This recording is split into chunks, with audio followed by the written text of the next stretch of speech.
beautiful country, Joab. Yes, if you like rugged, mountainous country. You don't? With King Saul and his men after us, I guess I like hilly, rugged, rocky country. I love the hills. I love the mountains. I love rugged country.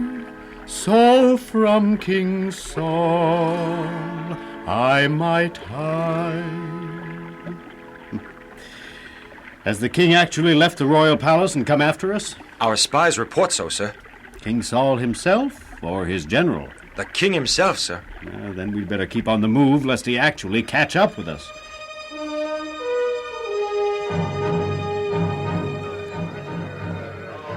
David, come quickly.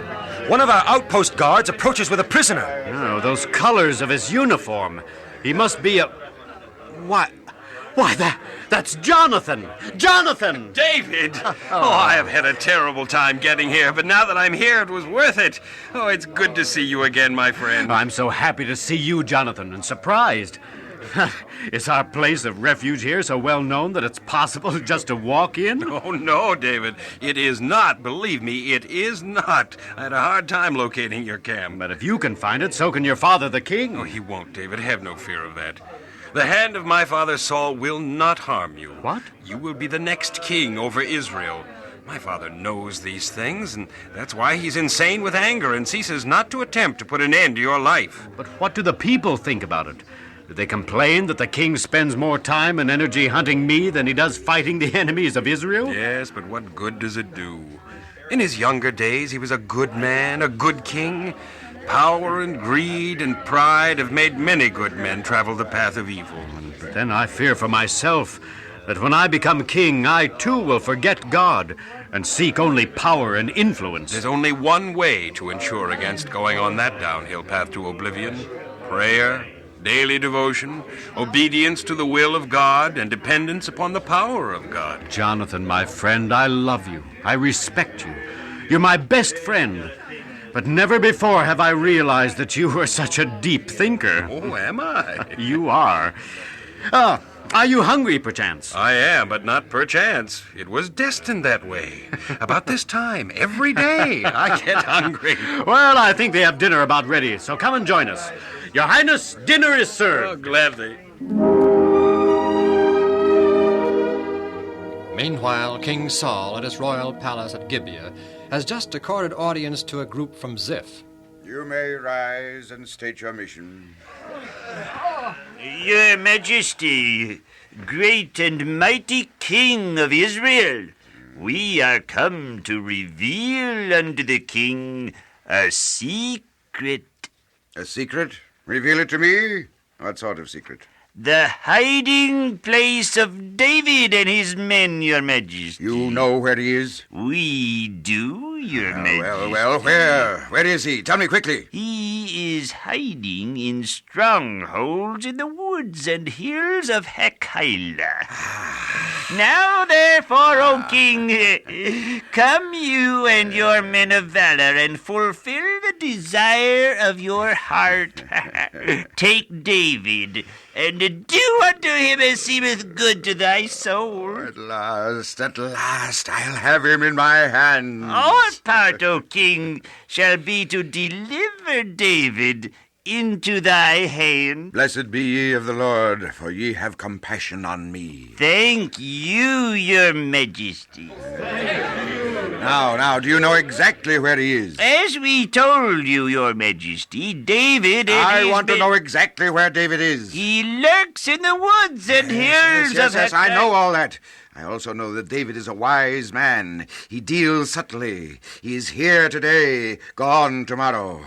Now, do you want to be of real service to your king and country? We do, Your Majesty. Well, go back then to your homes and send out spies. Discover David's haunts. Find out the names of those who see him and how often they see him. Take down accounts of all his hiding places. Come back and give me all these facts. Then shall I go with you and search for David throughout his 1,000 hiding places in Judah until I find him and kill him.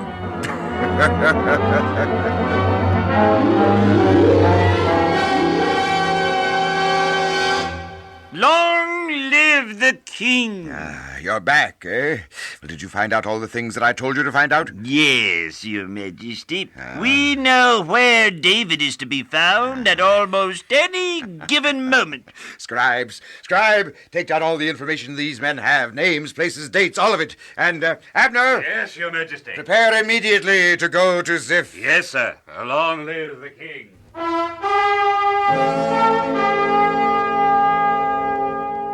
David, sir. Yes, Joab?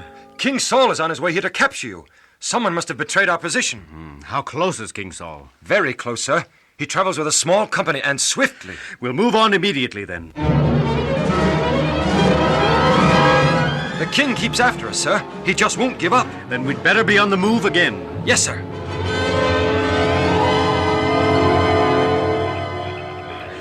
Can we camp here for the night, General Joab?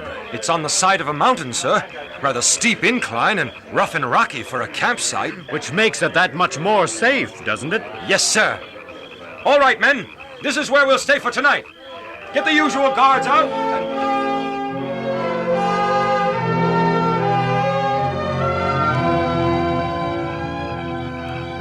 David, sir. David, sir.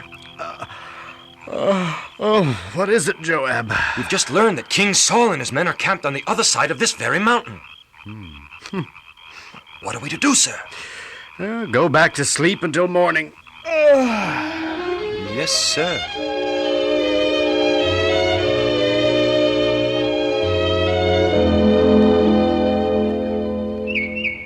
Good morning, David. Good morning, Joab. But why all the cheer and smiles this morning? Don't you remember that on the other side of this very mountain lies our enemy? They were there. They've gone back to Gibeah. Why the sudden disappearance? Has the king lost heart? Does he give up pursuing us? None of those things, sir. Well, what then? Early this morning, a runner from the royal palace at Gibeah came into King Saul's camp and reported that the Philistines are taking advantage of his absence to invade the land. Therefore, King Saul hastily broke camp and disappeared in the direction of Gibeah. Saved by the Philistines.